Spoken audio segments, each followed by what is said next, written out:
Whether you're single or not, the pandemic has certainly affected our love lives. And as Canada begins to reopen, many are hoping to reopen their hearts, either through dating apps or through a reconnection with their partner. Relationship expert Amy Chan joins us now from Vancouver. Amy, nice to see you again. And for those that have been dating online, just when and how should they, let's start with this one, broach the subject of vaccination?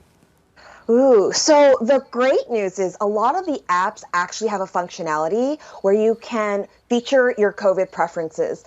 But if that's not available to you just yet, it's totally okay to ask the person, what are your thoughts on COVID? And find out. And you can even put it in your profile because you want to know up front if they're a conspiracy theorist or if they have a view that really doesn't match yours, because if that's the case, it's not going to go well when you meet up in real life.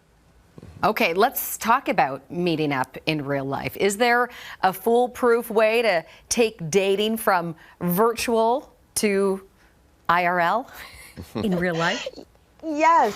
So right now, there's this area where people are texting back and forth because they weren't able to meet up. But as places are opening, there is a moment where you need to take the conversation from online to the next level. And that could be either a video date or an in-person date. And you can just put it right out there and say, hey, it's been great chatting.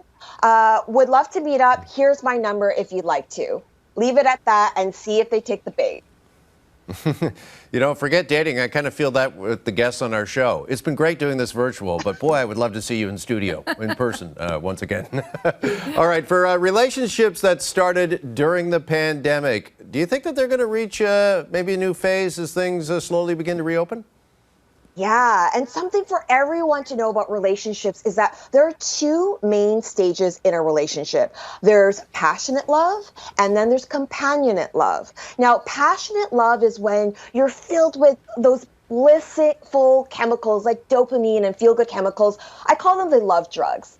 They're really exhilarating, it's exciting, it's future-oriented. Now, what happens is around 12 to 18 months is the average amount where these chemicals start to minimize, and then you go into the next stage, which is companionate love. Now, the dopamine chemicals now change into the oxytocin and serotonin. These are the chemicals that make you appreciate the present moment.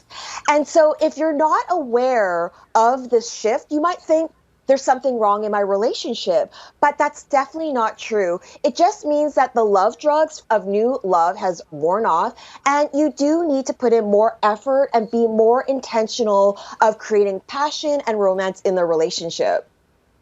Now, what about this scenario? Someone considered themselves an extrovert, say, before the pandemic, but after 16 some odd months of being indoors in their house, they find themselves a bit more introverted. How can that impact a relationship or dating? Yeah, that's a great question. Look, everyone is in the same boat right now. In the last year and a half, we haven't been socializing and we're relearning those skills. So don't think that you are alone in your experience. And to take the discomfort, or if you're feeling shy, normalize activity dates. It's a really great idea. Instead of sitting across from each other for your first date and you're feeling awkward, you don't know what to say, go on a hike. Play ping pong, go for a walk. This will actually help you get out of your head and into your body and be present, and that will help minimize the awkwardness and the shyness of first dates. All right, let's move to those that are married or they've been in long-term relationships and they've obviously spent a lot of time together this past year. You recommend an independent day? What do you mean exactly by that?